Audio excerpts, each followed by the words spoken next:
مرتبہ وہ سوال یہ تھا کہ ہمارے دادا اور دادی اوپر پلنگ پر سوتے ہیں، اور تو کیا ہم نیچے قرآن شریف پڑھ سکتے ہیں؟ کہیں یہ قرآن کی بے حرمتی تو نہیں ہوں گی؟ مطلب کسی نے سوال کیا کہ ان کے گھر میں ان کے دادا دادی ہیں اور وہ پلنگ پر سوتے ہیں، مطلب اوپر رہتے ہیں، اور وہ نیچے بیٹھ کر قرآن پڑھتے ہیں۔ تو سوال یہ تھا کہ قرآن کا نیچے ہونا اور کسی شخصیت کا اوپر ہونا، تو کہیں یہ قرآن کی بے حرمتی تو نہیں ہے؟ تو یاد رکھیے، ایسی کوئی بات نہیں ہے کہ کوئی چیز اوپر رہے اور کوئی چیز نیچے رہے تو اوپر والی چیز افضل ہوں گی، نیچے والی چیز مفضول ہوں گی، یا اوپر والی چیز بہتر ہوں گی، نیچے والی چیز کم بہتر ہوں گی، لہٰذا دادا دادی اوپر ہے اور قرآن نیچے ہے تو یہ غلط ہوں گا، ایسا کچھ بھی نہیں۔ اگر وہ اوپر سوتے ہیں اور ظاہر سی بات ہے گھر میں ہو سکتا پلنگ نہیں ہوگا دوسرا، یا پھر کمرہ ایک ہی ہوگا اور انسان کو وہاں موجود رہنا ہے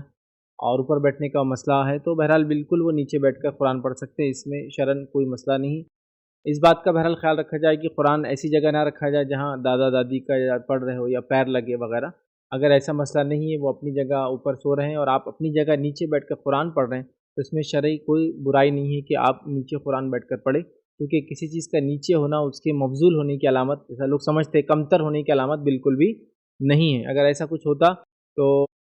کعبے کے اطراف میں جو کعبے سے اونچے گھر نہیں بنائے جاتے، جبکہ ہم جانتے ہیں کعبے سے بہت بہت اونچی اونچی عمارتیں اور گھر مکہ شہر میں موجود ہیں۔ اگر کسی چیز کا اونچا ہونا اس کی افضلیت کا اس کی دلیل ہوتی کہ نہیں اوپر ہے تو یہ افضل ہے، نیچے ہے تو مفضول ہے، تو پھر کعبے سے اونچی عمارت نہیں بنائی جاتی۔ تو اس طرح سے اللہ کے رسول نے کبھی منع کیا، بلکہ کعبے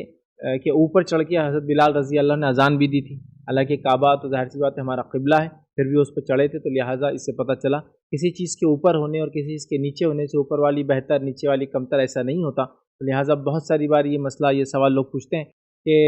نیچے بیٹھ کے قرآن پڑھنا کیسا ہے جبکہ لوگ اوپر سو رہے ہیں؟ اس میں شرعاً کوئی مسئلہ نہیں ہے۔ اور آج کے جدید دور میں جبکہ عمارتیں وغیرہ ایک مختلف انداز سے بنتی ہیں اور ملٹی فلور عمارتیں بنتی ہیں، مطلب ایک پر ایک کئی فلور والی جو عمارتیں بنتی ہیں، اس میں جو ہے ہم جانتے ہیں کہ ہمارا جو نیچے کا حصہ ہے اس کے اوپر والا جو ہمارا چھت ہے وہ لوگوں کی فرش ہے،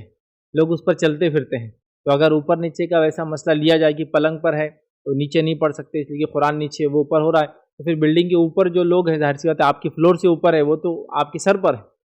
اور پھر ان کے اوپر جو لوگ ہیں وہ ان کے سر پر ہے، تو اس کی کوئی دلیل نہیں ہے۔ اسی طرح ہم دیکھتے ہیں اللہ کے رسول صلی اللہ علیہ وسلم جب مدینہ تشریف لائے تو ابو ایوب انصاری رضی اللہ عنہ کے گھر پہ آپ نے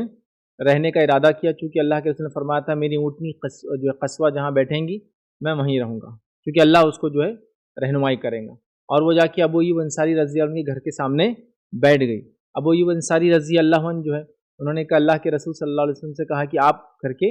اوپر کے حصے میں رہیے اور ہم لوگ جو ہے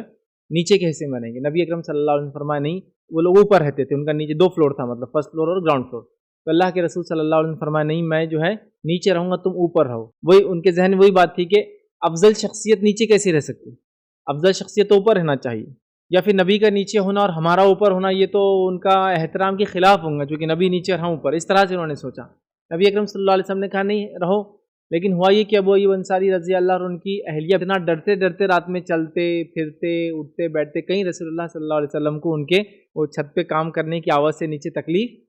نہ ہو۔ جب نبی اکرم صلی اللہ علیہ وسلم کو یہ پتہ چلا کہ ان دونوں نے اپنی جانوں کو مشقت میں ڈال دیا، ڈر اور گھبراہٹ کی وجہ سے کہ اللہ کے رسول تکلیف نہ ہو رہی ہے، وہ سو رہے اور ہم چل رہے ہو، فلاں ہو رہا ہوں، اتنا ہوا تو اللہ کے رسول نے کہا ٹھیک ہے تم نیچے آ جاؤ،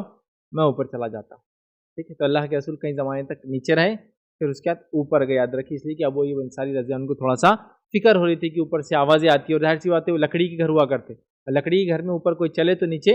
آواز ہوتی ہے، یاد رکھیے زبردست آواز ہوتی ہے۔ ہم بچوں کے لکڑی کے گھر انڈیا میں عام طور سے نہیں ہوتے تو ہم وہ نہیں سمجھ سکتے۔ تو بہرحال تو اس سے پتہ چلا اوپر اور نیچے ہونے سے کسی کے افضل اور مفضول ہونے کی کوئی دلیل نہیں ہے۔ اسی طرح ہم دیکھتے ہیں عمر ابن خطاب رضی اللہ عنہ جب فلسطین پہنچے، جبکہ وہاں کے لوگوں نے یہ کہا کہ بیت المقدس کی مسجد اقصیٰ کی چابی ہم آپ کو اس شہر کی چابیاں دیں گے، لیکن خلیفہ کو آنا ضروری ہے۔ تو جب پہنچے تو ظاہر سی بات ہے وہ نیچے چل رہے تھے اور ان کا غلام اونٹ پر سوار تھا، تو اس سے پتہ چلا کسی کے اوپر ہونے سے افضل نیچے والا مفضول نہیں ہوتا۔ تو اسی طرح لوگ سمجھتے قرآن نیچے ہوں گا تو یہ غیر افضل ہو گیا، مطلب نیچے ہو گیا، اور اگر اوپر کوئی سو رہا تو اس کی بے حرمتی ہوں گی۔ ایسی کوئی قرآن کی بے حرمتی ثابت نہیں ہے، نہ اللہ کے رسول نے بیان کی، حالانکہ اس زمانے میں پلنگ بھی تھے، لوگ پلنگوں پہ بیٹھتے بھی تھے، ٹھیک ہے، تو لہٰذا اس سے کوئی بے حرمتی کا مسئلہ نہیں ہے۔ صرف اس کا خیال رکھیں کہ ان کا پیر وغیرہ اس کو